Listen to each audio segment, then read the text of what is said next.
बीरबल एक ईमानदार तथा धर्मप्रिय व्यक्ति था। वह प्रतिदिन ईश्वर की आराधना किया करता था। इससे उसे नैतिक व मानसिक बल प्राप्त होता था।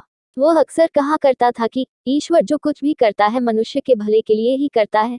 कभी कभी हमें ऐसा लगता है कि ईश्वर हम पर कृपा दृष्टि नहीं रखता, लेकिन ऐसा होता नहीं। कभी कभी तो उसके वरदान को भी लोग शाप समझने की भूल कर बैठते हैं। वह हमको थोड़ी पीड़ा इसलिए देता है ताकि बड़ी पीड़ा से बच सके। एक दरबारी को बीरबल की ऐसी बातें पसंद न आती थीं। एक दिन वही दरबारी दरबार में बीरबल को संबोधित करता हुआ बोला, देखो ईश्वर ने मेरे साथ क्या किया। कल शाम को जब मैं जानवरों के लिए चारा काट रहा था तो अचानक मेरी छोटी उंगली कट गई। क्या अब भी तुम यही कहोगे कि ईश्वर ने मेरे लिए यह अच्छा किया है? कुछ देर चुप रहने के बाद बोला बीरबल, मेरा अब भी यही विश्वास है, क्योंकि ईश्वर जो कुछ भी करता है मनुष्य के भले के लिए ही करता है। सुनकर वह दरबारी नाराज हो गया कि मेरी तो उंगली कट गई और बीरबल को इसमें भी अच्छाई नजर आ रही है। मेरी पीड़ा तो जैसे कुछ भी नहीं। कुछ अन्य दरबारियों ने भी उसके सुर में सुर मिलाया।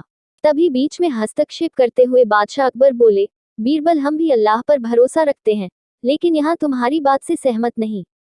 इस दरबारी के मामले में ऐसी कोई बात नहीं दिखाई देती जिसके लिए उसकी तारीफ की जाए। बीरबल मुस्कुराता हुआ बोला, ठीक है जहां पनाह, समय ही बताएगा। अब 3 महीने बीत चुके थे। वह दरबारी, जिसकी उंगली कट गई थी, घने जंगल में शिकार खेलने निकला हुआ था। एक हिरन का पीछा करते वह भटककर आदिवासियों के हाथों में जा पड़ा। वे आदिवासी अपने देवता को प्रसन्न करने के लिए मानव बलि में विश्वास रखते थे। अतः वे उस दरबारी को पकड़कर मंदिर में ले गए, बलि चढ़ाने के लिए।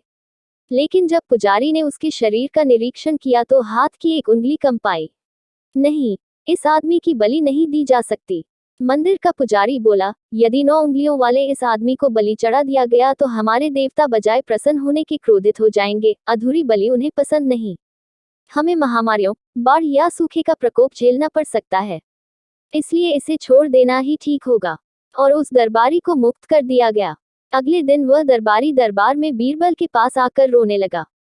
तभी बादशाह भी दरबार में आ पहुंचे और उस दरबारी को बीरबल के सामने रोता देखकर हैरान रह गए। तुम्हें क्या हुआ, रो क्यों रहे हो? अकबर ने सवाल किया। जवाब में उस दरबारी ने अपनी आपबीती विस्तार से कह सुनाई। वह बोला, अब मुझे विश्वास हो गया है कि ईश्वर जो कुछ भी करता है मनुष्य के भले के लिए ही करता है। यदि मेरी उंगली न कटी होती तो निश्चित ही आदिवासी मेरी बलि चढ़ा देते।